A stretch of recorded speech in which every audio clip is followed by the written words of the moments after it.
Hello નમસ્કાર વિદ્યાર્થી મિત્રો, હું પાર્થ આપ સર્વેનું પ્રોક્સિમા ફિઝિક્સ ચેનલ ઉપર હાર્દિક સ્વાગત કરું છું. તો મિત્રો, આજે આપણું સરસ મજાનું લેક્ચર બોર્ડના જે ક્વેશ્ચન્સ છે એ અહીંયાથી બહુ જ સારી રીતે પૂછાય છે અને બહુ જ બધી વાર પૂછાયેલા છે. બરાબર છે. ગૌસના નિયમની ઉપયોગિતાઓ છે. લેક્ચર નંબર 20 બહુ ડિટેલમાં સ્ટડી કરીશું મિત્રો. બીજી વસ્તુ સમજાઈએ, આ નિયમની ઉપયોગિતાઓ છે એમાં બે વસ્તુ આપણે ભણવા જઈ રહ્યા છીએ. એક અનંત લંબાઈના વિદ્યુતભારિત તાર વડે ઉદ્ભવતું વિદ્યુત ક્ષેત્ર અને બીજી એક સરસ મજાની ઉપયોગિતા છે વિદ્યુતભારિત અનંત સમતલ વડે ઉદ્ભવતું વિદ્યુત ક્ષેત્ર. બરાબર. જો આ બે ઉપયોગિતા આવડતી હોય તો અહીંયાથી નીટ અને જેઈ માં બહુ સરસ મજાના સવાલ પૂછાય. એક એવી ઉપયોગિતા આપણે સોલ્વ કરી લઈએ અને જે છે નળાકારનું વિદ્યુત ક્ષેત્ર. તમને વિદ્યુતભારિત નળાકાર આપેલો હોય તો એનું વિદ્યુત ક્ષેત્ર કેટલું હશે આપણે એ પણ ચેક કરી લઈએ. તો લેક્ચર મિસ કરવાનું નહીં. બરાબર છે. જોતા રહેજો. જો ચેનલ ઉપર નવા હોય તો જલ્દીથી ચેનલને પહેલા સબસ્ક્રાઇબ કરી લો. બરાબર છે. પેપર પેન ઓપન કરી અને આજના લેક્ચરની નોટ જોડે જોડે બનાવતા જઈશું તો વધુ મજા આવશે. ઓકે મિત્રો, તો શરૂઆત કરીએ છીએ લેક્ચરની. બહુ જ બોર્ડ એક્ઝામ માટે ઇમ્પોર્ટન્ટ લેક્ચર. ઓકે, ચલો ડન. સરસ. ધ્યાન આપજો મિત્રો ખાસ.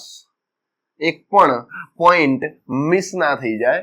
જો તમને હજુ લેક્ચર 19 જોવાનું બાકી હોય, બરાબર છે ને, ગૌસના નિયમ, તો એ જરા એકવાર ચેક કરી લેવું, જેથી કરીને આ લેક્ચરમાં નાની મોટી તકલીફો ક્રિએટ થાય નહીં. ઓકે, ચલો શરૂઆત કરીએ આપણે ફર્સ્ટ પોઈન્ટની. પહેલો પોઈન્ટ મિત્રો, અનંત લંબાઈના વાહક અથવા તો વિદ્યુત ભારિત તાર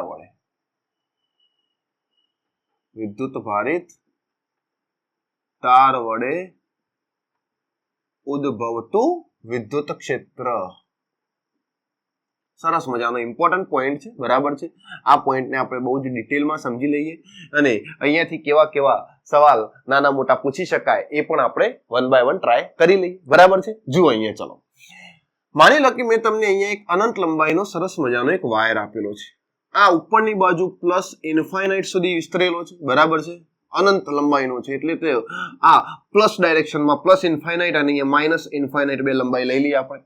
હવે આની ઉપર સમાન રીતે ધન વિદ્યુતભાર પથરાયેલો છે. બરાબર મિત્રો, આની ઉપર સમાન રીતે ધન વિદ્યુતભાર પથરાયેલો છે. ધ્યાન રાખજો. એટલે આ તાર કેવું કહેવાય મિત્રો? વિદ્યુત ભારિત કહેવાય. અનંત રીતે તમને અહીંયા તાર આપેલો છે લંબાઈનો અને આના ઉપર જો સમાન રીતે વિદ્યુતભાર વિતરણ થયેલું હોય તો તમને યાદ છે ને, લંબાઈમાં વિદ્યુતભાર વિતરણ લેમડા આપણે લખતા હતા. યાદ આવે છે કઈ? ઓકે, તો સમજો અહીંયાથી.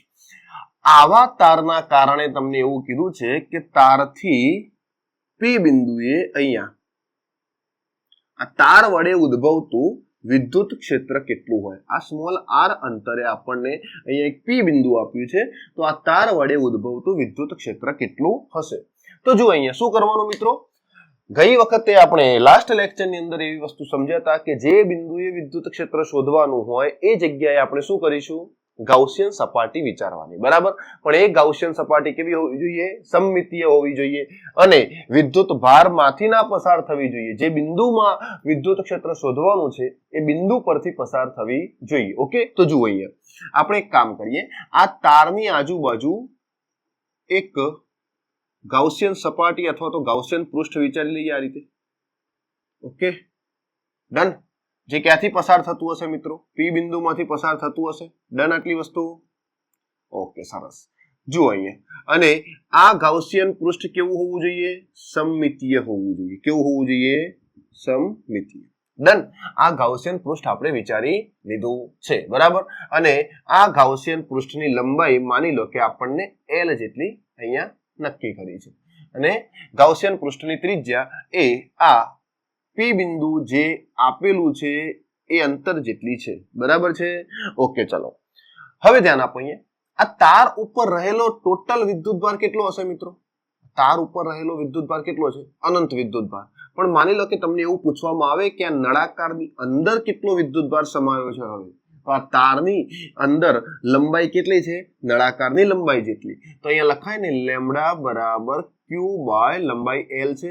તો ક્યુ વિદ્યુતભાર કેટલો હશે લેમ્ડા ઇન્ટુ એલ જેટલો હોય ઓકે મિત્રો પડી ગઈ ખબર ક્યુ બરાબર લેમ્ડા ઇન્ટુ એલ લખી શકાય ડન ઓકે ચાલો તો આની અંદર આટલો વિદ્યુતભાર છે ક્યુ બરાબર લેમ્ડા ઇન્ટુ એલ હવે આપણે અહીંયા પી બિંદુએ વિદ્યુત ક્ષેત્ર શોધવાનો પ્રયત્ન કરીએ બરાબર છે જુઓ અહીંયા આ તારનું વિદ્યુત ક્ષેત્ર એ દરેક બાજુ આ રીતે હોય આટલી ખબર પડે ભાઈ આટલી ખબર ઓકે આ બાજુ પણ આ દિશામાં વિદ્યુત ક્ષેત્ર જોવા મળશે આપણને અને આ દિશામાં પણ વિદ્યુત ક્ષેત્ર હોય ઇલેક્ટ્રિક ફિલ્ડ વાયરના કારણે ઉદ્ભવશે એ તો વિદ્યુત ભારની લંબ જ હોવાનું બરાબર છે બીજી વસ્તુ ઉપરની બાજુ વિદ્યુત ક્ષેત્ર ના જઈ શકે અને નીચેની બાજુ ના આવી શકે કેમ કારણ કે તાર આ રીતે મૂક્યો છે તો વિદ્યુત ક્ષેત્ર આમ ફેલાશે આ બાજુ આમ ઉપર નહીં જાય કે નીચે નહીં જાય ક્લિયર આટલી વસ્તુ તો આ વિદ્યુત ક્ષેત્ર બધી બાજુ ફેલાયેલું છે હવે સમજીએ જ્યારે આ વિદ્યુત ક્ષેત્ર આપણને આ દિશામાં જોવા મળે તો મારે જે બિંદુએ વિદ્યુત ક્ષેત્ર શોધવું છે બરાબર છે ને ત્યાંનો ક્ષેત્રફળ સદિશ આ દિશામાં હોય એરિયા એ યાદ આવ્યું ભાઈ આ 3 ડાયમેન્શન છે તો આ ઇલેક્ટ્રિક ફિલ્ડ અને એરિયા વેક્ટર વચ્ચે ખૂણો થીટા કેટલો થાય છે 0 ડિગ્રી થાય છે થીટા બરાબર 0 ડિગ્રી ચલો એક આ સપાટી છે દેખાય છે આ સપાટીનો ક્ષેત્રફળ સદિશ કઈ બાજુ હોય મિત્રો ઉપરની બાજુ હોય અને ઇલેક્ટ્રિક ફિલ્ડ તો આ દિશામાં છે તો ઇલેક્ટ્રિક ફિલ્ડ વિદ્યુત ક્ષેત્ર અને ક્ષેત્રફળ સદિશ વચ્ચે ખૂણો કેટલા ડિગ્રીનો બની ગયો મિત્રો 90 ડિગ્રી ઓકે આને આપણે પહેલી સપાટી કહી દઈએ ઉપરવાળી અહીંયા નીચે પણ સપાટી છે મિત્રો જુઓ નીચેની સપાટીનો ક્ષેત્રફળ સદિશ કઈ બાજુ હશે નીચેની બાજુ હોય અને અહીંયા પણ વિદ્યુત ક્ષેત્ર આ દિશામાં છે માટે અહીંયા ખૂણો 90 ડિગ્રીનો બને છે આને આપણે બીજી સપાટી કહી દઈએ અને આ જે વક્ર સપાટી છે એ વક્ર સપાટીને આપણે 3 નંબરની સપાટી કહી દઈએ બરાબર તો આપણી જોડે 1 2 અને 3 સપાટી છે બરાબર જુઓ અહીંયા એક સરસ મજાનો નળાકાર છે નળાકાર ટિંગ ટિંગ ટિંગ ટિંગ ટિંગ ટિંગ ઉપરની સપાટી બરાબર છે નીચેની સપાટી અને એક આ વક્ર સપાટી ઉપરની સપાટીનો ક્ષેત્રફળ સદિશ ઉપરની બાજુ નીચેનો ક્ષેત્રફળ સદિશ નીચેની બાજુ અને આ વક્ર સપાટીનો ક્ષેત્રફળ સદિશ દરેક બિંદુએ આમ બહારની બાજુ હશે ઓકે એ વિદ્યુત ક્ષેત્રની દિશા તરફ છે એટલે અહીંયા થીટા કેવા બને છે 0 અહીંયા થીટા કેટલા બને 90 ડિગ્રી અને અહીંયા થીટા કેટલા બને 90 ડિગ્રી ઓકે આટલી વસ્તુની ખબર પડી અહીંયા આપણે શું કર્યું ભાઈ તો જુઓ મેં એક ગૌસિયન સપાટી વિચારી છે બરાબર છે ગૌસિયન સપાટી વિચારતા જેના દરેક બિંદુએ વિદ્યુત ક્ષેત્ર કેવું જોવા મળશે મિત્રો સમાન જોવા મળે છે ઓકે આ વક્ર સપાટી ઉપર દરેક બિંદુએ વિદ્યુત ક્ષેત્ર કેવું હશે ભાઈ સમાન હશે બરાબર ઉપરની સપાટીની વાત આપણે કરીએ ચલો અહીંયા જુઓ તો ગાઉસના નિયમ પ્રમાણે આપણે પહેલા આમાંથી બહાર આવતું ફ્લક્સ શોધો ફ્લક્સ મળી જશે તો તમને વિદ્યુત ક્ષેત્ર આપોઆપ મળી જશે તો જુઓ અહીંયા ગૌસના નિયમ મુજબ બરાબર છે ઓકે આ ગાઉસના નિયમ મુજબ આપણે જો ફ્લક્સ શોધતા હોય તો એ ફ્લક્સ મિત્રો કેટલું હશે યાદ કરી લઈએ ને ક્યુ ઇનસાઇડ ભાગ્યા એપ્સાઇલોન 0 બરાબર અને વિદ્યુત ક્ષેત્ર શોધીએ તો સપાટીમાંથી બહાર આવતું ફ્લક્સ કેટલું હશે E ડોટ da આ સૂત્ર યાદ આવી ગયું ભાઈ આ ઓલવેઝ વેલિડ ફોર્મ્યુલા છે ઓકે તો હવે જુઓ અહીંયા આપણે પહેલી સપાટીનું ફ્લક્સ શોધીએ બરાબર છે સપાટી 1 માટે θ1 તો બેટા 90 ડિગ્રી છે અહીંયા 90 ડિગ્રી છે બરાબર તો ફ્લક્સ φ1 કેટલું થશે Ea cos 90 તો પહેલું ફ્લક્સ મળી ગયું મિત્રો આપણને 0 બરાબર છે ઓકે ક્લિયર સરસ સમજાઈ રહ્યું છે ઓકે ચલો બીજી સપાટી નીચેની બાજુ છે ઓકે તો અહીંયા લખીએ આપણે સપાટી 2 માટે થીટા કેટલા ડિગ્રી છે 90 જુઓ થીટા કેટલા છે 90 બીજી સપાટી ઉપર વિદ્યુત ક્ષેત્ર આમ અને ઇલેક્ટ્રિક ફિલ્ડ આમ અને એરિયા વેક્ટર નીચે ઓકે તો અહીંયા પણ ફ્લક્સ 2 કેટલું થશે Ea cos થીટા કેટલા 90 યાદ આવે છે ને ફ્લક્સ E ડોટ da લખતા હતા તો Ea cos થીટા લખી શકાય બરાબર છે ને તો અહીંયા પણ ફ્લક્સ 2 કેવું મિત્રો 0 થઈ ગયું હવે ત્રીજી સપાટી ચલો સપાટી 3 માટે અહીંયા થીટા કેટલા થાય છે ભાઈ 0 ડિગ્રી કેટલા થાય છે 0 ડિગ્રી ઓકે જુઓ અહીંયા વિદ્યુત ક્ષેત્ર અને ક્ષેત્રફળ સદિશ બંને એક જ દિશામાં છે તો થીટા થશે 0 તો અહીંયા આપણે ફ્લક્સ 3 શોધીએ EA cos 0 તો ત્રીજું ફ્લક્સ આપણને શું મળશે મિત્રો EA મળી જશે તો આપણને કુલ ફ્લક્સ કેટલું મળે તો કુલ ફ્લક્સ બરાબર કેટલું phi1 phi2 અને phi3 ઓકે જલ્દીથી આટલું પહેલા નોટ કરો ફટાફટ નોટ કરશો તો આપણે આગળ આની કેલ્ક્યુલેશન કરીએ ઓકે પડી ગઈ ખબર ચલો સરસ સમજો અહીંયા હું લખું છું હવે કુલ ફ્લક્સ બરાબર છે આ કુલ ફ્લક્સ કેટલું હોય તો phi બરાબર phi1 plus phi2 plus phi3 તો જુઓ phi1 ફ્લક્સ કેટલું છે મિત્રો 0 phi2 પણ કેટલું છે 0 અને phi3 કેટલું છે E into A તો આપણને કુલ ફ્લક્સ EA મળી ગયું આ ફ્લક્સ અંદર રહેલા વિદ્યુત ભારના કારણે દર્શાવે છે અને આ બાજુનું ફ્લક્સ એ આ વિદ્યુત ક્ષેત્ર વડે આ સપાટી સાથે સંકળાયેલું ફ્લક્સ દર્શાવે છે બરાબર તો અહીંયા લખી શકીએ આપણે q inside by epsilon 0 is equal to આ તારના કારણે અહીંયા ઉદ્ભવતું વિદ્યુત ક્ષેત્ર કેટલું હશે ભાઈ E બરાબર 1/4 pi epsilon 0 q ભાગ્યા અંતરનો વર્ગ ઓકે તો અહીંયા મૂકી દઈએ 1/4 pi epsilon 0 q by r square પડી ગઈ ખબર આટલી વસ્તુ સમજાઈ ભાઈ q by r square okay પણ આપણે તો ઇલેક્ટ્રિક ફિલ્ડ શોધવાનું છે તો આ મૂલ્ય ના મૂકો તો બી ચાલશે ઓકે મિત્રો ફ્લક્સ શોધવાનો નથી આપણે તો ઇલેક્ટ્રિક ફિલ્ડ એમ ના એમ રાખો કોઈ ફરક પડતો નથી બરાબર છે આપણે તો ફિલ્ડ શોધવાનું છે ને અહીંયા શું લખ્યું છે ઉદ્ભવતું વિદ્યુત ક્ષેત્ર E તો ઈને જ કરતા બનાવવો પડશે તો નું મૂલ્ય મૂકી ના શકાય મિત્રો ઓકે અને બીજી વસ્તુ આ નળાકારનું પૃષ્ઠ ક્ષેત્રફળ થશે 2 pi r l કેટલું થશે ભાઈ આ નળાકારનું પૃષ્ઠ ક્ષેત્રફળ થશે 2 pi r l ચલો હવે અંદર રહેલો વિદ્યુતભાર કેટલો છે લેમ્ડા ઇન્ટુ l આ અંદરનું વિદ્યુતભાર અહીંયાથી અહીંયા સુધી કેટલો હોય આ નળાકારની લંબાઈ જેટલો તો q inside lambda into l તો લેમ્ડા ઇન્ટુ l ભાગ્યા એપ્સિલોન 0 બરાબર E2 pi r l l થી l ગયા બરાબર છે ઓકે તો ઇલેક્ટ્રિક ફિલ્ડ E બરાબર કેટલું થશે lambda divided by 2 pi r epsilon 0 okay lambda upon 2 pi r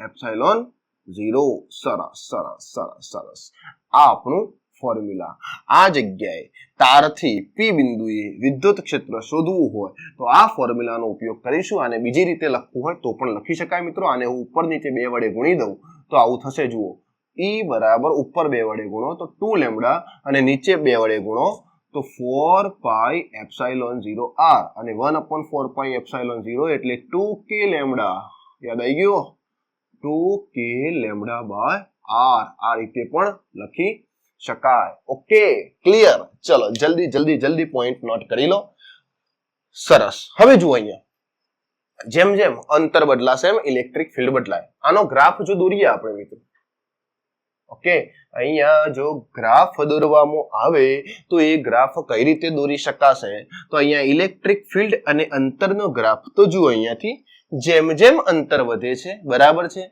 M electric field E ચલે છે 1/r મુજબ બદલાય છે તો ગ્રાફ આપણને આવો મળશે ઓકે અને આ ગ્રાફ શું દર્શાવે છે ભાઈ E ચલે છે 1/r મૂલ્ય ત્રિજ્યા વધશે તો ઇલેક્ટ્રિક ફિલ્ડ ઘટશે ઓકે ક્લિયર સમજાઈ ગઈ આટલી વસ્તુ ઓકે ચલો આગળ જઈએ ઇલેક્ટ્રિક ફિલ્ડ શોધતા આવડી જશે આપણને આ સિમ્પલ ફોર્મ્યુલાની મદદથી બરાબર છે ફોર્મ્યુલા આપણે અહીંયા સાબિત કરી લીધું છે તમે નોટ કરી લેજો અને ઓકે ચલો હવે બીજી વસ્તુ સમજો કે આ લંબાઈ વાળો વિદ્યુતભાર આપેલો હોય બરાબર છે ને વિદ્યુતભાર વિતરણ આપેલો હોય ત્યારે કદાચ ફ્લક્સ શોધવું હોય મિત્રો બરાબર તો કઈ રીતે શોધી શકાય એના એક નાના મોટા 2-4 ક્વેશ્ચન છે આપણે જોઈ લઈએ બરાબર છે લાસ્ટ લેક્ચરમાં છૂટી ગયા હતા પણ કઈ વાંધો નહીં આની અંદર જોઈ લઈએ આપણે ચલો સમજાઈએ ક્વેશ્ચન આવો છે મિત્રો તમને અનંત લંબાઈનું વિતરણ આપેલું હોય અને એના કારણે જો ફ્લક્સ શોધવાનું કીધું હોય તો આપણને આવડવું જોઈએ બરાબર છે ઇલેક્ટ્રિક ફિલ્ડનું તો ફોર્મ્યુલા મળી જ ગયું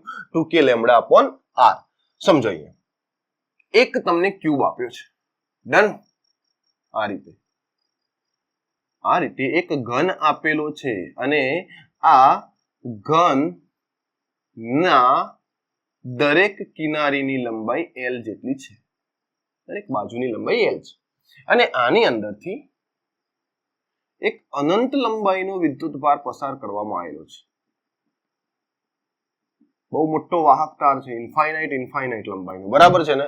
તો આ ઘનમાંથી બહાર આવતું ફ્લક્સ કેટલું હોય? તો આપણને ખબર છે મિત્રો ફ્લક્સ કેટલું હોવું જોઈએ, Q ઇનસાઇડ બાય એપ્સિલોન 0. અંદર કેટલું વિદ્યુતભાર, અહીંયાથી અહીંયા સુધી આટલું જ છે ને, અને આની લંબાઈ કેટલી છે? L જેટલી. પડી ખબર? જુઓ, જ્યારે આપણે ફ્લક્સ ભણ્યા હતા ત્યારે આપણે ચર્ચા કરી હતી કે સપાટીની અંદર જે વિદ્યુતભાર હોય એના કારણે બહાર આવતી ક્ષેત્ર રેખાઓ જેને આપણે ફ્લક્સ કહીએ છીએ. તો આની અંદર કેટલો વિદ્યુતભાર છે એ આપણે શોધી લઈએ. તો જુઓ, અંદર રહેલો વિદ્યુતભાર, આની લંબાઈ કેટલી? L.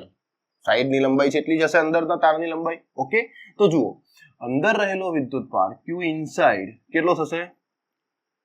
Lambda into L. Lambda બરાબર Q by L.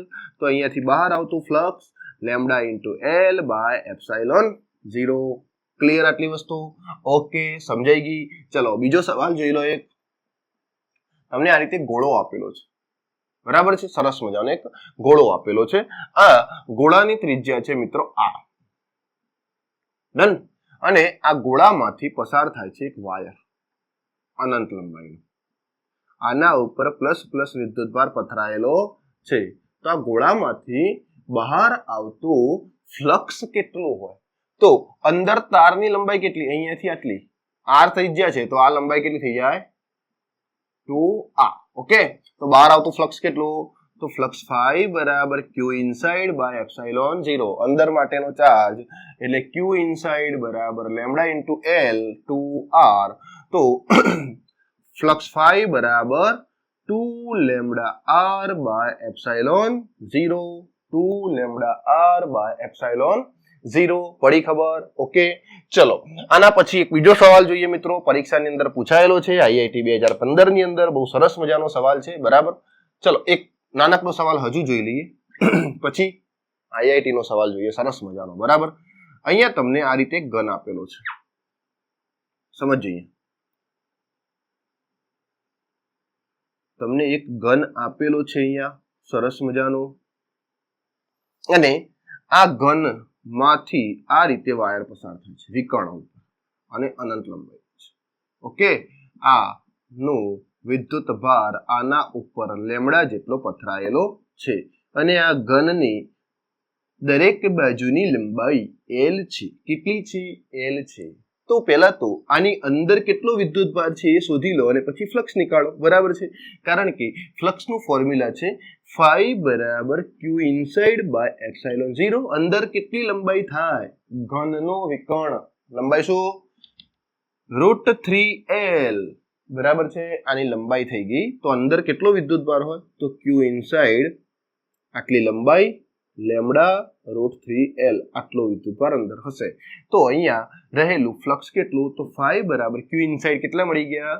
√3L lambda અથવા તો √3 lambda L by epsilon 0. Okay મિત્રો, પડી ગઈ ખબર? સરસ મજાની. કોઈ ડાઉટ, કોઈ ઇશ્યુ નથી? ચલો જવા દઈએ. હવે એક સરસ મજાનો PYQ જોઈ લો. ચલો એક સરસ મજાનો PYQ જોઈ લો. ડન મિત્રો, લખાઈ ગયું, ખબર પડી ગઈ અને નોટ કરી પણ લીધું હશે. ચલો ક્વેશ્ચન સરસ મજાનો IIT 2015, બરાબર. જુઓ, તમને એક સરસ મજાનો વાહક તાર અહીંયા મૂકીને આપેલો છે. આ XYZ ડાયરેક્શન છે, XYZ ડાયરેક્શન આપી છે અને આ જગ્યાએ અનંત લંબાઈનો એક વાહક તાર મૂકેલો છે જેના ઉપર વિદ્યુતભાર ઘનતા લેમ્ડા જેટલી છે, બરાબર. અને આ વાહક તાર અહીંયા ઉગમ બિંદુથી √3/2L અંતરે છે. √3/2L અંતરે મૂકવામાં આવે છે, બરાબર. અને આ તાર અને ઉગમ બિંદુની વચ્ચે એક પૃષ્ઠ મૂકેલું છે, આવું,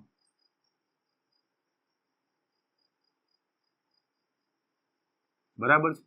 આ પૃષ્ઠ મૂક્યું છે અહીંયા.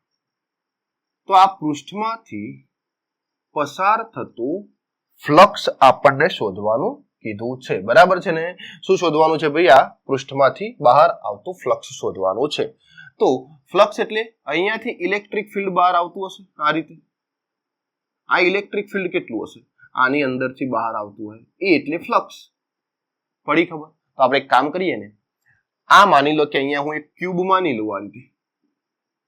તો આખા ક્યુબમાંથી આખો ઘન હોય તો આખા ઘનમાંથી બહાર આવતું ફ્લક્સ કેટલું થાય?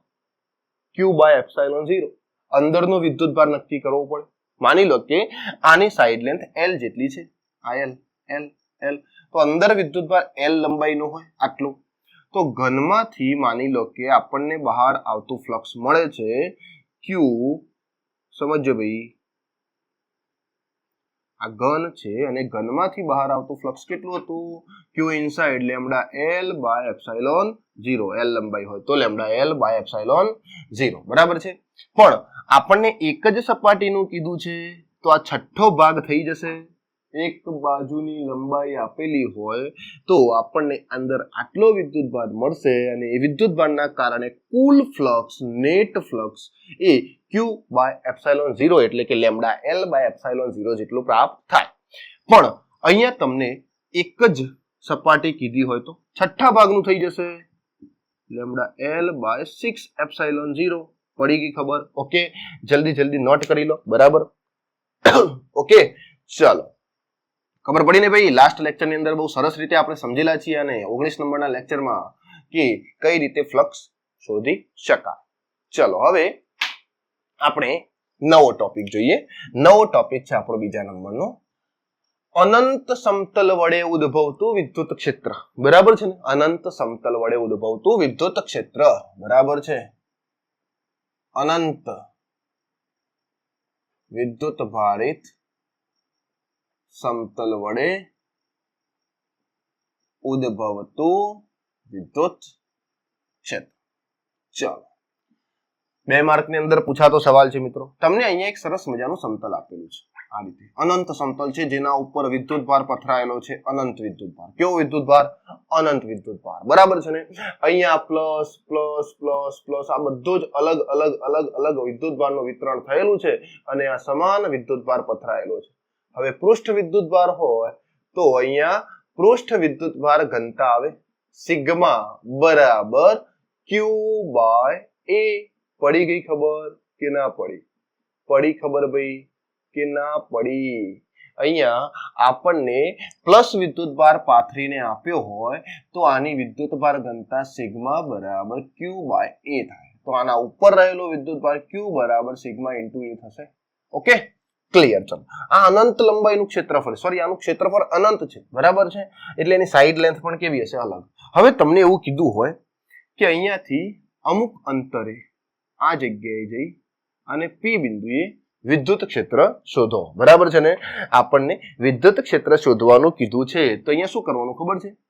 આ સપાટીમાંથી પસાર થતી અથવા સોરી આ બિંદુમાંથી પસાર થતી એક ગાઉસિયન સપાટી વિચારવાની આ રીતે. Okay, done. યાદ આવે ભાઈ? શું કરવાનું? જે બિંદુએ વિદ્યુત ક્ષેત્ર શોધવાનું હોય એ બિંદુ માટે આવી ગાઉસિયન સપાટી આપણે નક્કી કરી લેવાની. બરાબર છે? ક્લિયર? આપણે એક નળાકાર આમાંથી પસાર થતો હોય એવી કલ્પના કરી લીધી છે જે આપણી ગાઉસિયન સપાટી છે. બરાબર છે? ઓકે, આ શું છે ભાઈ? આપણી ગાઉસિયન સપાટી છે. બરાબર છે? હવે સમજો અહીંયા આ ગાઉસિયન સપાટી, આ પહેલી સપાટી આ બાજુ છે, આ બીજી સપાટી અને આ વક્ર જે આ રીતે હોય. બરાબર ને? આ રીતે આડો નળાકાર પસાર કરે તો એક સપાટી આ બાજુ બની, એક આ બાજુ બની અને એક આ વક્ર બનશે. ઓકે, તો 3 સપાટી છે આપણા જોડે, પહેલી, બીજી અને આ ત્રીજી. પહેલી સપાટીનો ક્ષેત્રફળ સદિશ આ બાજુ હશે. ઓકે, આ બીજી સપાટીનો ક્ષેત્રફળ સદિશ આ બાજુ હશે અને ત્રીજી સપાટીનો ક્ષેત્રફળ સદિશ આ બાજુ હશે. આ પૃષ્ઠના કારણે વિદ્યુત ક્ષેત્ર બધું આ દિશા પથરાયેલું હોય. બરાબર છે? બધી જગ્યાએ આ રીતે પથરાયેલું હશે. ઓકે, આ બાજુ આવો તો પણ આ રીતે હોય, આ બાજુ જશો તો પણ આ રીતે હશે, આ બાજુ જશો તો પણ આ રીતે હશે. બરાબર? તો જુઓ અહીંયા કઈ સપાટી સાથે ખૂણા બને છે? પહેલી સપાટી સાથે ખૂણો E અને A વચ્ચે કેટલો? 0 ડિગ્રી બરાબર છે. પહેલી સપાટી સાથે થીટા કેટલા છે 0 ડિગ્રી, બીજી સપાટી સાથે પણ થીટા કેટલા, બંને એક જ દિશામાં ક્ષેત્રફળ સદિશ અને વિદ્યુત ક્ષેત્ર તો થીટા 0 થાય. અહીંયા જુઓ વિદ્યુત ક્ષેત્ર અને ક્ષેત્રફળ સદિશ બંને એકબીજાને કેવા છે લંબ, એટલે અહીંયા થીટા કેટલા ડિગ્રી બનશે મિત્રો 90 ડિગ્રી. તો પહેલી સપાટીમાંથી પસાર થતું ફ્લક્સ કેટલું φ1 બરાબર EA આટલું થાય cos 0 એટલે 1. બીજી સપાટીનું ફ્લક્સ φ બરાબર કેટલું થશે EA બરાબર છે, અને ત્રીજી સપાટીનું ફ્લક્સ કેટલું થઈ જાય 0. પડી ખબર? આ પહેલું ફ્લક્સ, આ બીજું ફ્લક્સ અને આ ત્રીજું ફ્લક્સ. તો કુલ ફ્લક્સ કેટલું બરાબર છે φ નેટ બરાબર φ1 પ્લસ φ2 પ્લસ φ3. ઓકે, પહેલું બીજું તો આપણને મળી ગયું, ત્રીજું ફ્લક્સ તો 0 થઈ ગયું છે, તો EA પ્લસ 0, તો નેટ ફ્લક્સ મળશે આપણને. ક્લિયર? કેટલું ફ્લક્સ મળશે ભાઈ? Net flux. અને આ નેટ ફ્લક્સ કેટલું φ નેટ બરાબર 2EA. ઓકે, અને આ બાજુનું ફ્લક્સ એટલે Q inside by epsilon 0 બરાબર 2EA લખાય. અંદર કેટલો વિદ્યુતભાર છે તો જુઓ, આ ગૌસિયન સપાટીની અંદર આટલો વિદ્યુતભાર છે, આટલું દેખાય છે, આટલો વિદ્યુતભાર છે. ઓકે, દેખાયો ભાઈ? અને આ વિદ્યુતભાર કેટલો હોય, કેટલો હશે આ વિદ્યુતભાર? Q inside ચાર્જ કેટલો હોય મિત્રો એ જલ્દી લખવાનો છે. તો માની લો કે આનું ક્ષેત્રફળ a જેટલું હોય બરાબર છે ને, તો આના ઉપર રહેલો વિદ્યુતભાર સિગ્મા બરાબર Q બાય a, તો Q બરાબર સિગ્મા ઇન્ટુ a લખી શકાય. ઓકે, ત્યાં મૂકી દઈએ આપણે, ક્ષેત્રફળ લખવાની કોઈ જરૂર નથી અહીંયા બરાબર. તો શું થશે sigma into a by epsilon 0 2EA, એ ગયા તો ઇલેક્ટ્રિક ફિલ્ડ થશે સિગ્મા બાય 2 એપ્સાઇલોન 0. તો આ અનંત લંબાઈના પૃષ્ઠ વડે ઉદ્ભવતું વિદ્યુત ક્ષેત્ર બહારની દિશામાં હશે જે તે બિંદુએ, અને એ કેટલું હશે મિત્રો? E બરાબર sigma by 2 epsilon 0. Clear? Okay, ચલો જલ્દી પોઈન્ટ નોટ કરો, લખી નાખજો ઉપર કે ગાઉસિયન સપાટી વિચારતા આ ગાઉસિયન સપાટી એ P બિંદુમાંથી પસાર થાય છે, માટે પહેલી સપાટી, બીજી સપાટી અને ત્રીજી સપાટીમાંથી પસાર થતું ફ્લક્સ આટલું હશે. Okay, done. ચલો અહીંયા જુઓ, વિદ્યુત ક્ષેત્રને અંતર સાથે કોઈ જ લેવા દેવા નથી. ઓકે મિત્રો, તો અહીંયા વિદ્યુત ક્ષેત્ર શોધો, દૂર શોધો, ગમે ત્યાં શોધો, કેવું મળશે? અચળ જ મળશે. કેટલું? E બરાબર સિગ્મા બાય એપ્સાઇલોન 0. અનંત સમતલ છે ભાઈ, અનંત સમતલ થી અહીંયા બિંદુ મૂકો, અહીંયા બિંદુ મૂકો, અહીંયા બિંદુ મૂકો, અંતરને કોઈ લેવા દેવા નથી. આખા સમતલ વડે વિદ્યુત ક્ષેત્ર બધી જગ્યાએ કેવું હોય? અચળ હશે. Okay, complete. જવા દઈએ, ચલો નોટ કરી લીધું, સરસ.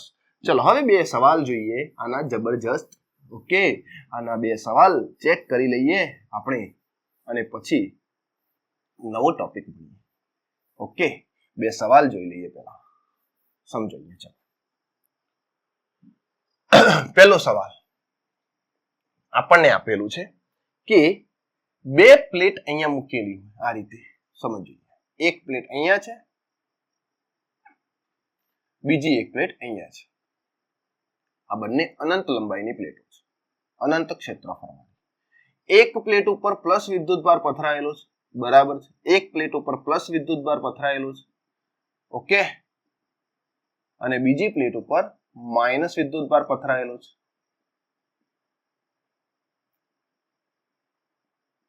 આ રીતે ભાઈ. ઓકે, એક પ્લેટની વિદ્યુતભાર ઘનતા સિગ્મા પ્લસ અને બીજાની વિદ્યુતભાર ઘનતા સિગ્મા માઇનસ. તમને એવું કીધું છે એ બિંદુએ, પછી એક બી બિંદુએ અને સી બિંદુએ વિદ્યુત ક્ષેત્ર કેટલું હશે શોધો, આ બે પ્લેટના કારણે. બરાબર છે. એક પ્લેટનું વિદ્યુત ક્ષેત્ર કેટલું હોય? E બરાબર સિગ્મા બાય 2 એપ્સાઇલોન 0. આ પ્લેટનું વિદ્યુત ક્ષેત્ર શોધીએ તો E1 બરાબર સિગ્મા બાય 2 એપ્સાઇલોન 0, અને આ પ્લેટનું વિદ્યુત ક્ષેત્ર શોધો તો E બરાબર સિગ્મા બાય 2 એપ્સાઇલોન 0 બે મળશે. તો જુઓ અહીંયા પહેલા વચ્ચેના પોઈન્ટની વાત કરીએ આપણે. પ્લસ પ્લેટના કારણે અહીંયા વિદ્યુત ક્ષેત્ર આ દિશામાં હોય બહારની તરફ, અને માઇનસ પ્લેટના કારણે વિદ્યુત ક્ષેત્ર આ દિશામાં હોય. એટલે આના કારણે E1 વિદ્યુત ક્ષેત્ર, આના કારણે E2, તો વચ્ચેના ભાગમાં બંને એક જ દિશાના ક્ષેત્ર મળે છે. તો E1 પ્લસ E2, આ અને આ બંને એડ કરો તો sigma by epsilon 0. Okay, clear. ચલો બી બિંદુની વાત કરીએ. બી બિંદુ, આ માઇનસ પ્લેટનું વિદ્યુત ક્ષેત્ર અંદરની તરફ જે E2 છે, અને આ પ્લસ પ્લેટનું અંતર અંતર તો ભાઈ મેટર કરતું જ નથી. અહીંયાથી આનું વિદ્યુત ક્ષેત્ર અચળ જ આવવાનું છે, જે આ બાજુ છે. સમાન મૂલ્યનું અને વિરુદ્ધ દિશાનું વિદ્યુત ક્ષેત્ર એટલે E બરાબર કેવું થઈ જશે મિત્રો? 0 થઈ જશે. ક્લિયર? ચલો આ બાજુ આવો. અહીંયા પ્લસ પ્લેટના કારણે વિદ્યુત ક્ષેત્ર આ દિશામાં છે અને માઇનસ પ્લેટના કારણે વિદ્યુત ક્ષેત્ર આ દિશામાં, આ E1 અને આ E2. તો નેટ ઇલેક્ટ્રિક ફિલ્ડ કેવું મિત્રો? અહીંયા 0. બરાબર છે. તો બહારની બાજુ બરાબર છે, બે પ્લેટોની બહારના વિસ્તારમાં વિદ્યુત ક્ષેત્ર 0 થાય, જ્યારે અંદરના વિસ્તારમાં વિદ્યુત ક્ષેત્ર સિગ્મા બાય એપ્સાઇલોન 0 થશે. ક્લિયર આટલી વસ્તુ? ચલો નવો સવાલ સમજો. અહીંયાથી નવો સવાલ બહુ જોરદાર છે ભાઈ. તમને સવાલ આવો આપેલો છે કે એક બહુ જાડી પ્લેટ છે, આ રીતે સરસ મજાની એક જાડી પ્લેટ આપી છે. સમજો આ રીતે.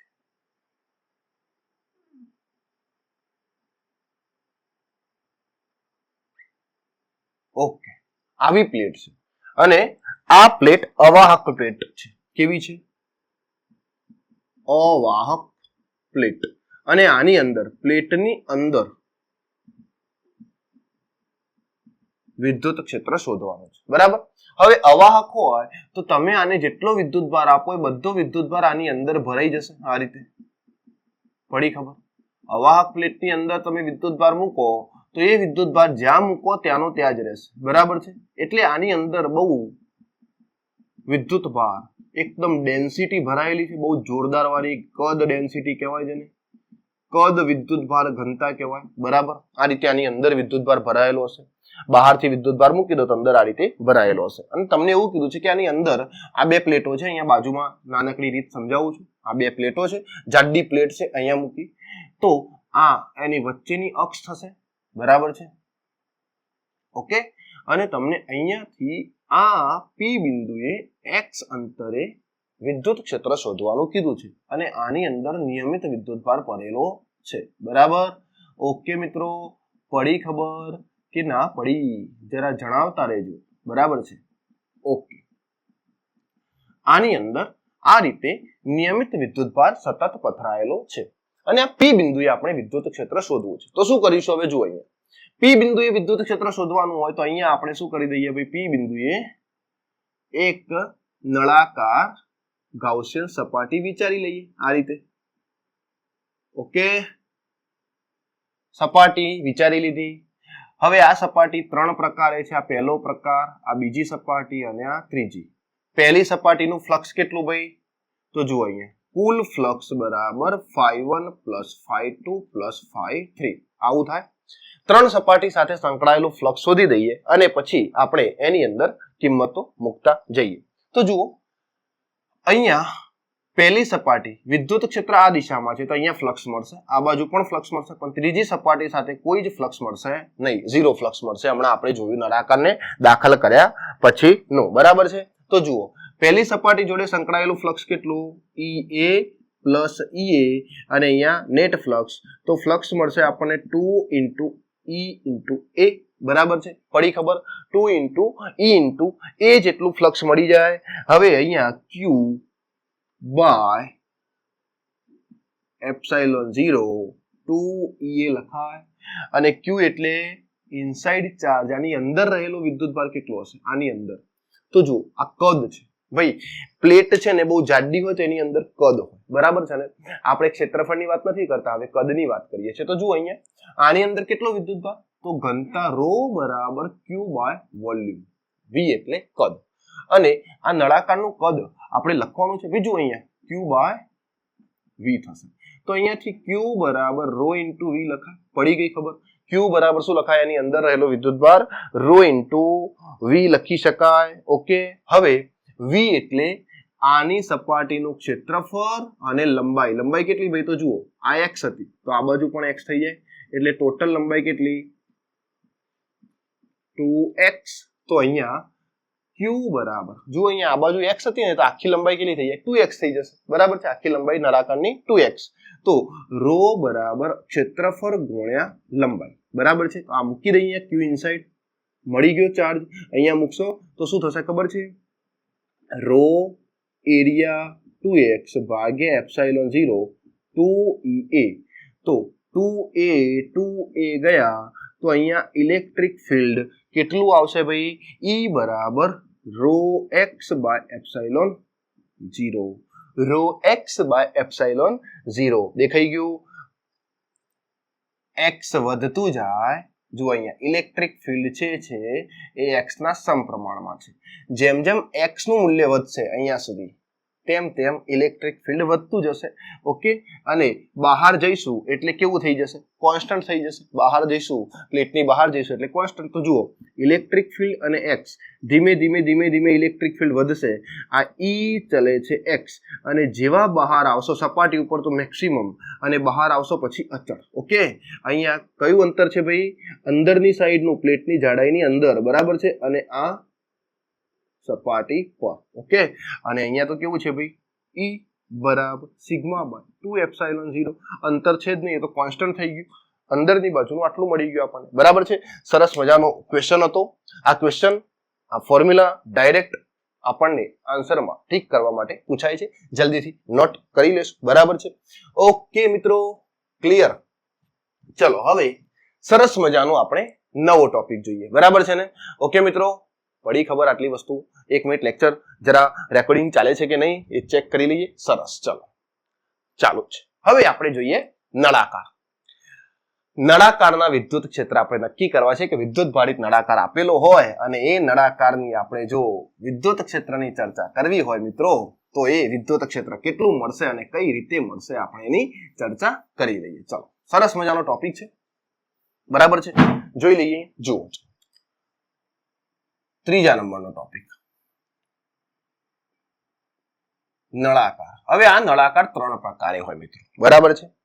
પોલો નળાકાર હોય, એક સુવાહક નળાકાર હોય અને નક્કર નળાકાર, બરાબર છે ને?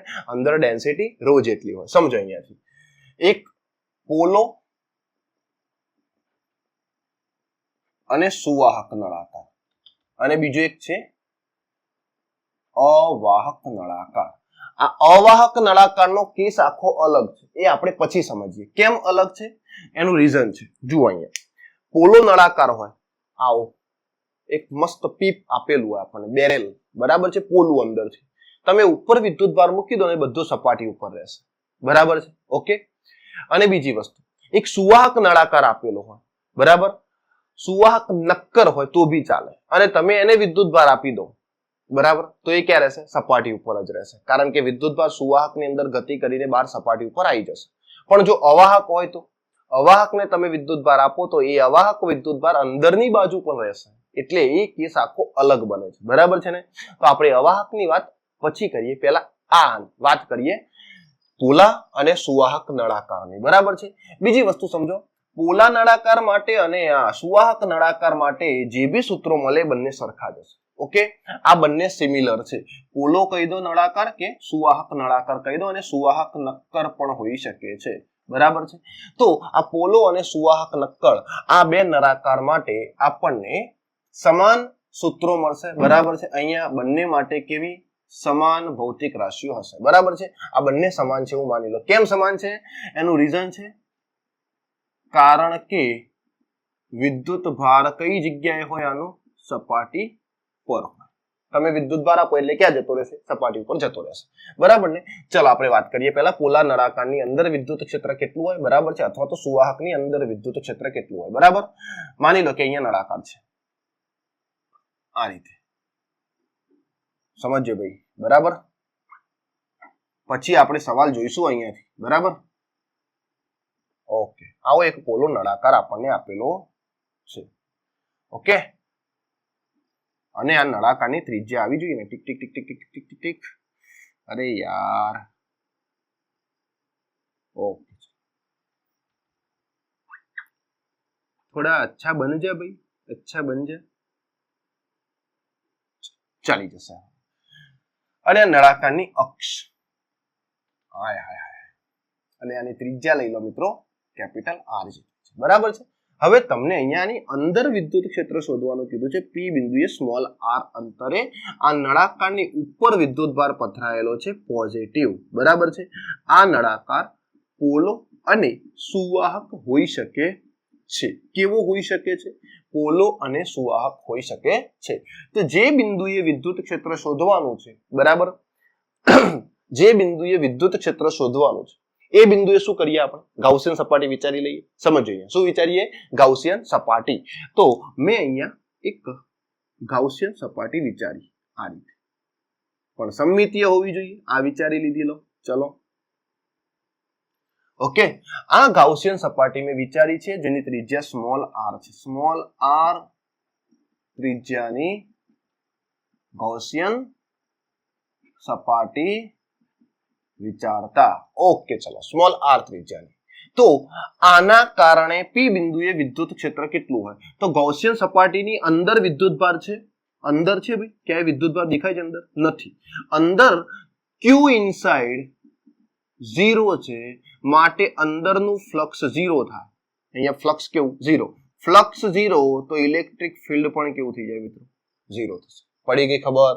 તો સુવાહક નળાકાર હોય કે પોલો નળાકાર હોય, એની અંદરની બાજુ વિદ્યુત ક્ષેત્ર હંમેશા કેવું રહેશે? 0 રહેશે. પહેલી જ કન્ડિશન હતી મિત્રો, અને આ પહેલી કન્ડિશન કોના માટે હતી? કેપિટલ આર ત્રિજ્યા અને સ્મોલ આર ત્રિજ્યા. સ્મોલ આર ત્રિજ્યા જો આપણને નાની આપેલી હોય, બરાબર, આર કરતા આર નાના હોય, તો એ સ્મોલ આર અંતરે વિદ્યુત ક્ષેત્ર કેવું થશે? આ જગ્યાએ ઇલેક્ટ્રિક ફિલ્ડ 0 થશે. કેમ? અંદર વિદ્યુતભાર ના હોય. ક્યારે ભાઈ? આ નળાકાર કેવો હોય? સુવાહક હોય, પોલો હોય, અથવા તો સુવાહક નક્કર હોય. આ બધા જ માટે એક જ કન્ડિશન છે. ઓકે, અલગ અલગ ફોર્મ્યુલા ભણવાની જરૂર હોતી નથી. ચલો, બીજી વાત કરીએ આપણે. ઓકે, જવા દઈએ. બહારની બાજુ શોધીએ હવે. ડન. ચલો, આ નળાકાર છે એનું એ જ છે, બરાબર. હવે બહારની બાજુ આપણે ઇલેક્ટ્રિક ફિલ્ડની ચર્ચા કરીએ. તો બહારની બાજુ માટે આપણને આવો નળાકાર આપેલો છે. ઓકે, સમજીએ. અને આ ત્રિજ્યા, અહીંયાથી બહારની બાજુ અંતર લઈ લો r, અને અહીંયા p બિંદુ છે.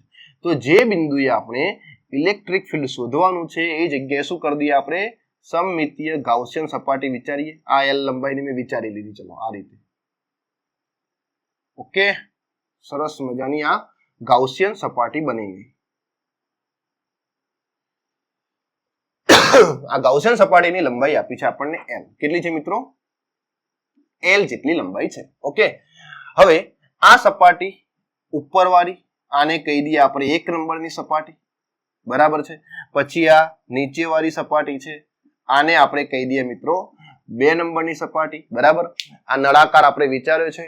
આની બહારની પી બિંદુ છે, તો ઉપર સપાટી હોય, નીચે સપાટી હોય, અને એક વક્ર સપાટી હોય. વક્ર સપાટીને નામ આપી દો 3 નંબરની સપાટી, બરાબર છે ને. તો આ વિદ્યુત ક્ષેત્ર વક્ર સપાટીમાં અહીંયાથી નીકળશે, અને આનું ક્ષેત્રફળ સદિશ આ બાજુ હશે, એટલે અહીંયા થીટા થઈ જશે 0. આનું ક્ષેત્ર આમ છે, આનું ક્ષેત્રફળ સદિશ ઉપરની બાજુ હોય, એટલે અહીંયા થીટા થઈ જશે 90 ડિગ્રી, બરાબર, એરિયા વેક્ટર. અને અહીંયા પણ ઇલેક્ટ્રિક ફિલ્ડ આ દિશામાં છે, આ બાજુ છે, અહીંયા પણ આ બાજુ છે ઇલેક્ટ્રિક ફિલ્ડ, અને અહીંયા પણ આ બાજુ છે. તો અહીંયા થીટા કેટલા થઈ જશે મિત્રો? એરિયા વેક્ટર બીજી સપાટી જોડે 90 ડિગ્રીનો ખૂણો બનાવશે વિદ્યુત ક્ષેત્ર સાથે. તો અહીંયા કુલ ફ્લક્સ બરાબર ∅1 પ્લસ ∅2 પ્લસ ∅3, અને આ ∅1 ∅2 મળશે આપણને. 1 અને 2 કેવા? cos 90, એટલે આ થઈ ગયા 0, આ થઈ ગયા 0, અને ∅3 કેટલા મળશે ભાઈ? E into A. તો આપણે ઇનસાઇડ ચાર્જ મૂકી દઈએ, બરાબર છે. તો ફ્લક્સ કેટલું મળી ગયું આપણને? E into A. ક્લિયર આટલી વસ્તુ? હવે અહીંયા ફ્લક્સનું મૂલ્ય આપણને ખબર હોવી જોઈએ. તો એ કેટલું થશે ભાઈ?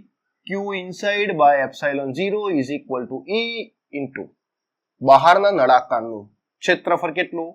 2 પાઈ સ્મોલ r l, હે ને? 2 પાઈ આપણે આ સ્મોલ r ત્રિજ્યા બહારના નળાકારનું ક્ષેત્રફળ થશે 2 પાઈ r l, કારણ કે આ તો એના માટે ફ્લક્સ શોધ્યું આપણે. ઓકે, હવે અંદર કેટલો વિદ્યુતભાર છે? આ નળાકારની અંદર કેટલો વિદ્યુતભાર છે? Q inside sigma into A જેટલો અંદર રહેલો વિદ્યુતભાર આ સપાટી ઉપર સિગ્મા બરાબર Q બાય A જેટલો હોય, તો Q બરાબર સિગ્મા ઇન્ટુ A લખાય. ઓકે, અહીંયા લખીએ sigma into A by epsilon 0 E2 pi R L. Clear આટલી વસ્તુ? હવે અંદરના નળાકારનું ક્ષેત્રફળ કેટલું થાય? આ અંદરનું નળાકાર છે, એનું ક્ષેત્રફળ અહીંયા મૂકી દઈએ, તો સિગ્મા 2 પાઈ અંદરના નળાકારની ત્રિજ્યા r, એની લંબાઈ કેટલી? આ l છે તો l જ હોય, આટલો જ વિદ્યુતભાર ભાગ્યા એપ્સિલોન 0, તો e 2 પાઈ r l. ચલો ઉડે છે એ ઉડાડો. ઓકે, તો 2 પાઈ ગયા, l ગયા, તો અહીંયાથી ઇલેક્ટ્રિક ફિલ્ડ કેટલું મળશે મિત્રો? E ને કરતા બનાવો તો sigma r by epsilon 0 small r, sigma r by epsilon 0 small r આપણું ઇલેક્ટ્રિક ફિલ્ડ થઈ ગયું. ઓકે મિત્રો, ડન.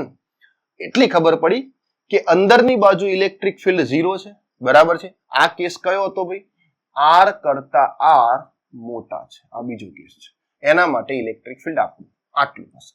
જો આપણે આનો ગ્રાફ દોરી દઈએ, બરાબર છે મિત્રો, સમજી લો. અહીંયા માની લો કે મારી જોડે અહીંયા નળાકાર છે આ રીતે.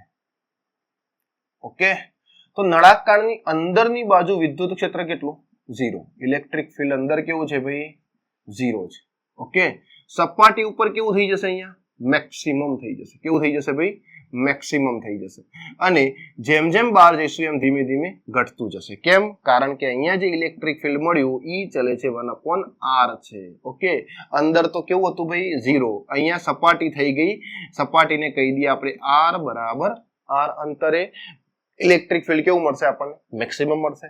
આ અંતર છે, અહીંયા ઇલેક્ટ્રિક ફિલ્ડ 0 છે, અહીંયા ઇલેક્ટ્રિક ફિલ્ડ 1/r ના સમપ્રમાણમાં છે. તો r કરતા સ્મોલ r જ્યારે નાના હશે ત્યારે ઇલેક્ટ્રિક ફિલ્ડ 0 હશે, અને r કરતા સ્મોલ r જ્યારે મોટા હશે ત્યારે ઇલેક્ટ્રિક ફિલ્ડ 1/r અનુસાર બદલાતું જશે. ઓકે, તો આ થઈ ગયા પોલા, સુવાહક અને નક્કર સુવાહકની સૂત્રોની ચર્ચા કરી આપણે અહીંયા, બરાબર છે ને? આ સૂત્રો થઈ ગયા. પોલા, સુવાહક અને નક્કર સુવાહક માટે બધી જ શરતો સમાન છે. ઓકે, આ યાદ રાખજો. ચલો હવે આપણે વાત કરી લઈએ અવાહક નળાકારની અંદર. અવાહક નળાકારની અંદર કેટલું વિદ્યુત ક્ષેત્ર હશે? બરાબર. ઓકે, ચાલો. કેમ ભાઈ ખબર છે? કારણ કે અવાહકને જ્યારે આપણે વિદ્યુતભાર આપતા હોય તો એ વિદ્યુતભાર કઈ જગ્યાએ જોવા મળે? જે જગ્યાએ મૂકો એ જગ્યાએ જ જોવા મળશે, બરાબર છે? એટલા માટે આપણે અવાહક, નક્કર ગોળો, નક્કર નળાકાર અલગથી ભણીએ છીએ. ઓકે, ચલો જુઓ. કેસ આવો છે. અવાહક નક્કર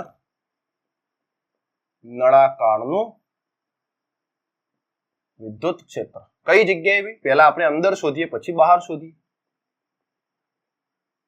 ઓકે, પહેલા આપણે અંદર શોધી લઈએ. ચલો માની લો કે મારી જોડે એક નળાકાર છે આ રીતે. ઓકે, સમજો.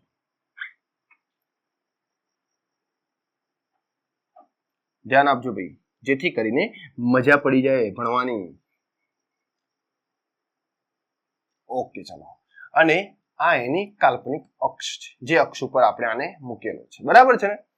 હવે આ નળાકારની ત્રિજ્યા આપણને માની લો કે કેટલી આપી છે? કેપિટલ R જેટલી ત્રિજ્યા આપેલી છે.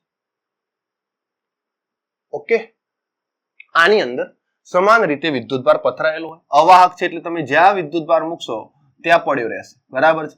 માની લો કે આની અંદર આપણે વિદ્યુતભારને ઇન્જેક્ટ કરી દીધો છે, બરાબર છે?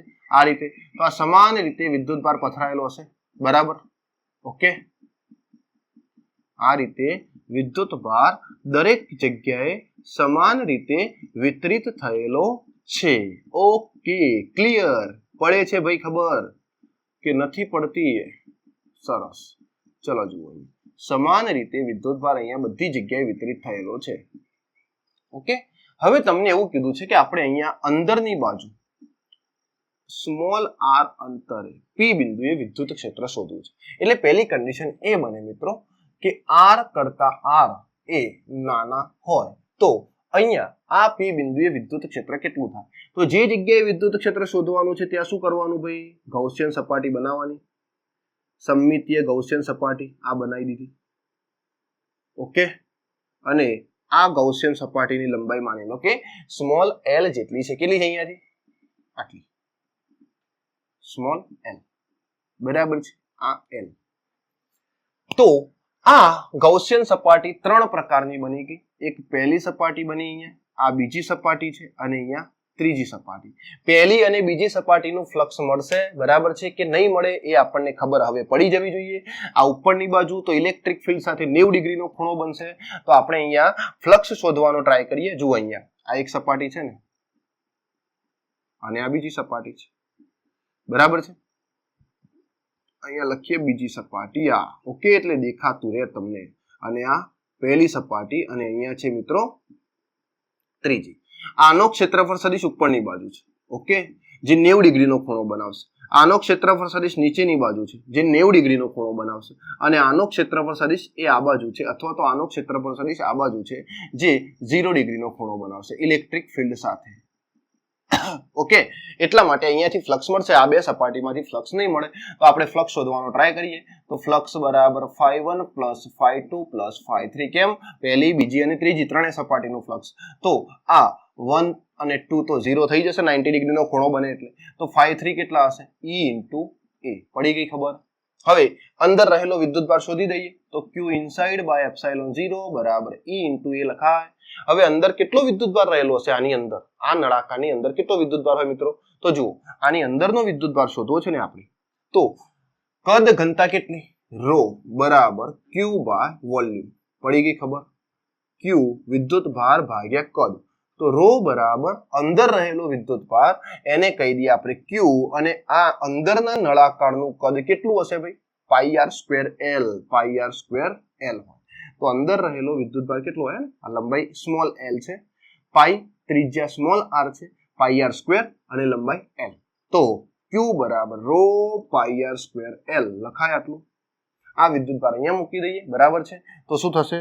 ρ πr²L ભાગ્યા epsilon 0 E × ક્ષેત્રફળ. કયું? બહારની સપાટીનું કે અંદરની? અંદરની સપાટીનું ક્ષેત્રફળ, કારણ કે P બિંદુ અંદરની સપાટી ઉપર છે. તો અંદરની સપાટીનું ક્ષેત્રફળ કેટલું થાય? તો આ સપાટીનું ક્ષેત્રફળ A બરાબર 2π ત્રિજ્યા સ્મોલ r લંબાઈ સ્મોલ l. તો ક્ષેત્રફળ અહીંયા મૂકી દઈએ આપણે, 2π સ્મોલ r l. તો વિદ્યુત ક્ષેત્ર કેટલું? પાઈ થી પાઈ ગયા, બરાબર છે. પછી r², અહીંયા પણ r છે, તો એક r ગયા, લંબાઈ ગઈ, બરાબર છે. તો ઇલેક્ટ્રિક ફિલ્ડ E બરાબર ρr by 2 epsilon 0. ρr by 2 epsilon 0. તો અહીંયા જે વિદ્યુત ક્ષેત્ર છે E ચલે છે r, આ મુજબ છે ભાઈ. તો અંદર તમે જેમ જેમ આગળ જશો એમ ઇલેક્ટ્રિક ફિલ્ડ વધતું જશે, અને સપાટી ઉપર આવશે એટલે મેક્સિમમ થઈ જશે. પડી ખબર? સપાટી ઉપર આવશે એટલે કેવું થઈ જશે મિત્રો? મેક્સિમમ થઈ જશે. ચલો હવે આપણે બહારની બાજુ શોધીએ ઇલેક્ટ્રિક ફિલ્ડ. તો કેટલું મળશે? આટલી ખબર પડી. આને નોટ કરી લેશો જલ્દી. અંદરની બાજુ વિદ્યુત ક્ષેત્ર એ અંતરની સાથે વધે છે. તો બહારની બાજુ કેટલું હોય? અંતરની સાથે વધતું હોય તો સપાટી ઉપર મેક્સિમમ થઈ જશે, બરાબર. અને બહાર જઈશું તો બહારની વાત કરીએ. ચલો હવે પડી ખબર આટલી વસ્તુ? ઓકે, ચલો બહારની ચર્ચા કરીએ ભાઈ. એટલે કે બીજો કેસ સમજીએ આપણે, અને એ બીજો કેસ શું છે એ પણ જરા ધ્યાનથી નજર નાખી લઈએ. ઓકે, ચલો કેસ નંબર 2. બીજા નંબરનો કેસ. તમને નળાકાર આપેલો છે આ રીતે, ઓકે, આ રીતે અવાહક નક્કર નળાકાર આપેલો છે. ડન. જેની ત્રિજ્યા કેટલી છે ભાઈ? કેપિટલ R જેટલી. અને અહીંયા આની કાલ્પનિક અક્ષ. આની અંદર સમાન રીતે વિદ્યુતભાર પથરાયેલો છે. Okay, clear. ચલો, અને બહારની બાજુ આપણે હવે ફ્લક્સ શોધવા જઈ રહ્યા છીએ. ફ્લક્સ મળી જશે તો તમને ઇલેક્ટ્રિક ફિલ્ડ પણ મળી જશે. અહીંયા બિંદુ છે P, આ સ્મોલ r. ઓકે, એટલે એવો મતલબ એવો થયો કે r કરતા r એ મોટા છે. r કરતા સ્મોલ r કેવા છે? મોટા છે. જે જગ્યાએ આપણે વિદ્યુત ક્ષેત્ર શોધવું છે ત્યાં શું કરી દઈએ આપણે? ગાઉસિયન સપાટી નક્કી કરી દઈએ. સમમિતીય ગાઉસિયન સપાટી આવી. ઓકે, સમમિતીય ગાઉસિયન સપાટી નક્કી કરી. તો આની 3 સપાટીઓ બનશે. ઉપરની પહેલી, આ પહેલી સપાટી, આ બીજી સપાટી. પહેલી અને બીજીમાંથી નીકળતું ફ્લક્સ કેવું છે હવે? 0. અને આ ત્રીજી. દર વખતે હવે એની ચર્ચા કરવાની જરૂર નથી. પહેલી અને બીજી સપાટીનું ફ્લક્સ થઈ જશે મિત્રો 0.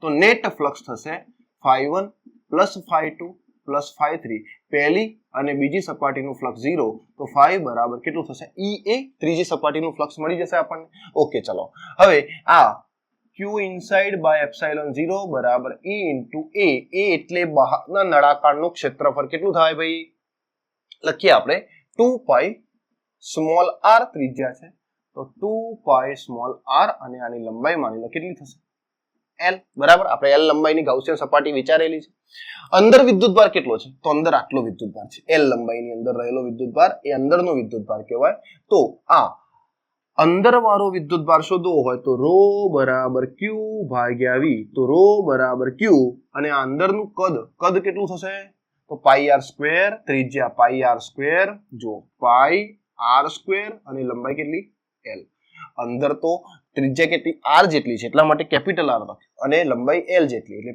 આ l આપણે ગાઉસિયન સપાટી વિચારી છે એટલાની અંદર વિદ્યુતભાર હોય તો એ વિદ્યુતભાર માટે લંબાઈ l લખી તો અહીંયાથી q બરાબર શું આવશે ભાઈ ρ પાઈ r સ્ક્વેર l બરાબર છે આને અહીંયા મૂકી દઈએ તો શું થશે ρ પાઈ r સ્ક્વેર l ભાગ્યા એપ્સિલોન 0 e 2 પાઈ r l બરાબર તો પાઈ ગયા લંબાઈ ગયા તો ઇલેક્ટ્રિક ફિલ્ડ E બરાબર શું થશે ρ r સ્ક્વેર ભાગ્યા 2 એપ્સિલોન 0 r બરાબર છે ઓકે ρ r સ્ક્વેર ભાગ્યા 2 એપ્સિલોન 0 r આ નક્કર નળાકારની બહારની બાજુનું વિદ્યુત ક્ષેત્ર મળશે એનો મતલબ એવો થયો કે ઇલેક્ટ્રિક ફિલ્ડ એ 1/r ના સમપ્રમાણમાં છે જ્યારે અંદર કેવું હતું ભાઈ અંદરની બાજુ r ના સમપ્રમાણમાં હતું જો આનો આપણે ગ્રાફ દોરીએ બરાબર ને તો ગ્રાફ શું મળશે ભાઈ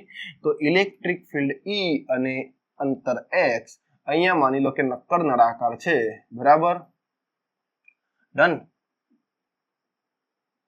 અહીંયા માની લો કે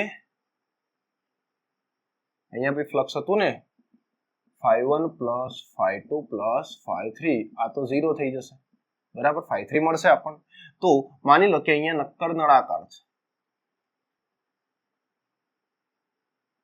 આની ત્રિજ્યા લઈ લો r તો જુઓ અંદરની બાજુ ઇલેક્ટ્રિક ફિલ્ડ છે ને અંતર સાથે વધતું જશે E ચલે છે આ સપાટી ઉપર કેવું થઈ જશે r બરાબર r જગ્યાએ મેક્સિમમ થઈ જશે ઓકે અને હજુ આગળ જઈશું તો ઇલેક્ટ્રિક ફિલ્ડ ધીમે ધીમે E ચલે છે 1/r મુજબ ઘટતું જશે આ ઇલેક્ટ્રિક ફિલ્ડ એ અંતર r અને r વચ્ચેના આ સંબંધ મુજબ મળે છે અને અહીંયા r અને r એટલે અંતર મોટું થશે તો ઇલેક્ટ્રિક ફિલ્ડ આ રીતે બદલાતું જશે ઓકે સરસ મજાનો કોન્સેપ્ચ્યુઅલ આ ટોપિક હતો બહુ મસ્ત છે બરાબર તમને સરસ મજાની ખબર પડી જ ગઈ હશે મિત્રો તો આજના લેક્ચરને અહીંયા આપણે વિરામ આપીએ છીએ મળીએ નેક્સ્ટ લેક્ચરની અંદર બરાબર ત્યાં સુધી આ લેક્ચરને બહુ જ સારી રીતે તૈયાર કરી દેજો જેથી કરીને આવનારા લેક્ચરમાં આપણે આના સરસ મજાના સવાલ પણ ચેક કરી લઈશું બરાબર છે તો મળીએ નેક્સ્ટ લેક્ચરમાં ત્યાં સુધી bye bye and thank you